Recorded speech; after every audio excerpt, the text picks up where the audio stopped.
Steve job ने कहा कि अब तक मैंने जितनी भी चीजें करी है जिन पे मुझे गर्व है, उतना ही गर्व मुझे कुछ चीजें ना करने का है। लेकिन हम तो ये मानते हैं कि लाइफ बहुत छोटी है, टाइम कम है।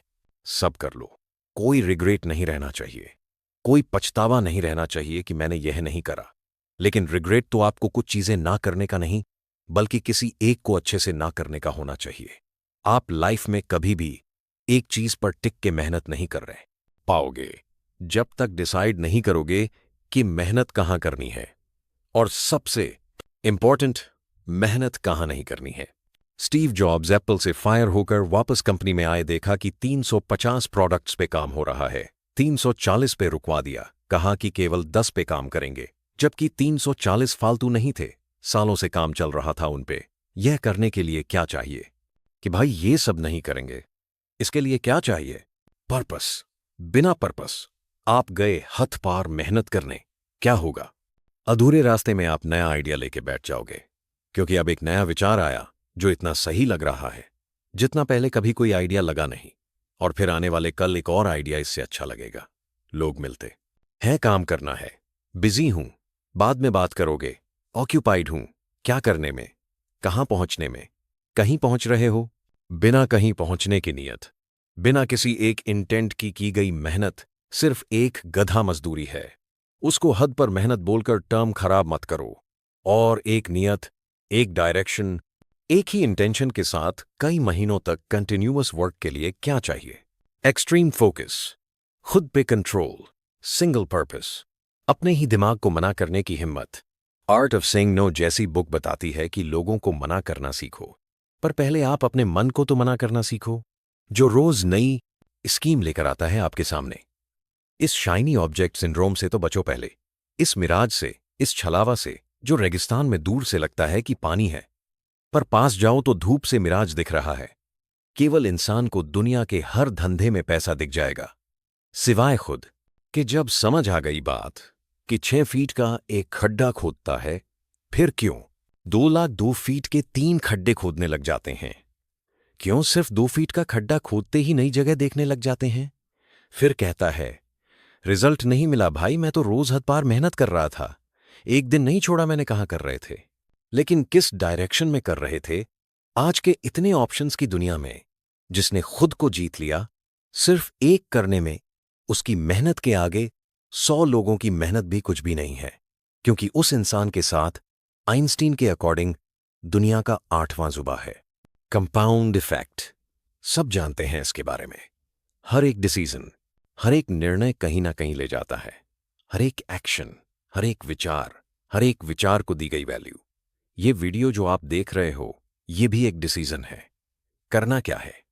सुबह उठने से लेकर रात को सोने तक जितने भी डिसीजंस, विचार, आइडियाज, एनर्जी, सब एक ही डायरेक्शन में फ्लो करें, रोज एक ही डायरेक्शन में फ्लो करें, तब कंपाउंड होगा। तब जंगल से बाहर आओगे, जब एक बार भी आप डायरेक्शन नहीं बदलोगे, एक ही डायरेक्शन में चलते रहोगे, भले स्लो चल रहे हो।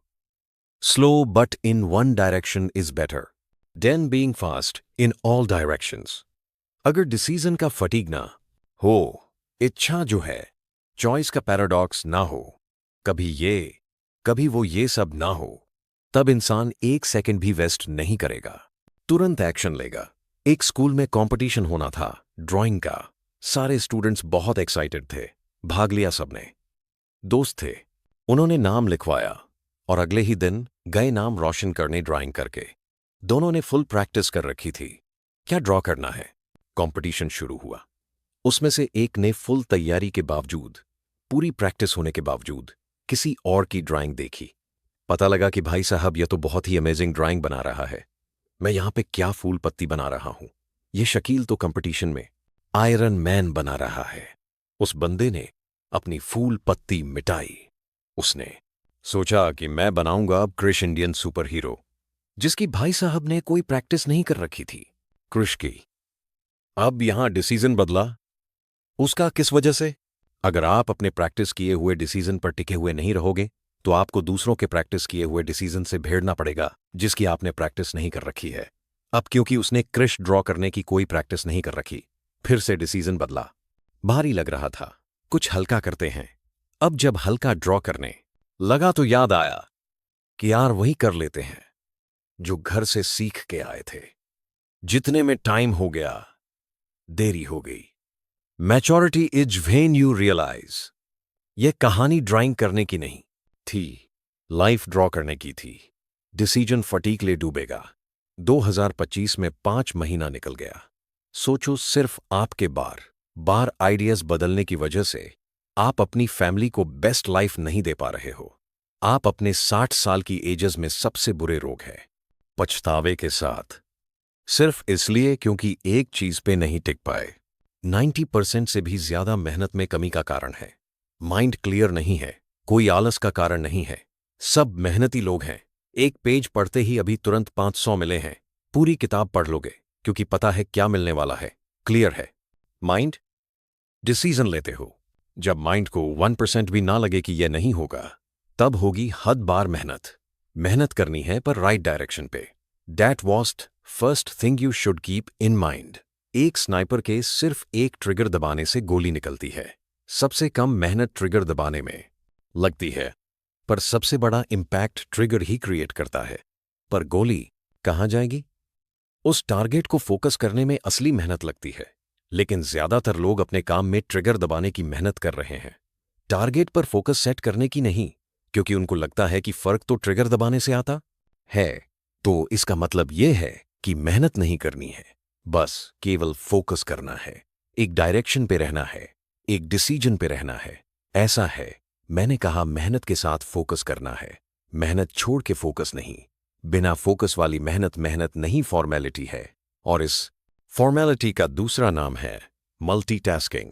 किसी काम में एक्सीलेंस हासिल करने से दुनिया याद रखती है, आपका काम दिखता है। वरना मल्टीटास्कर से तो दुनिया भरी पड़ी है। लोगों का दिमाग पहचान लेता है कि आपने यह काम मन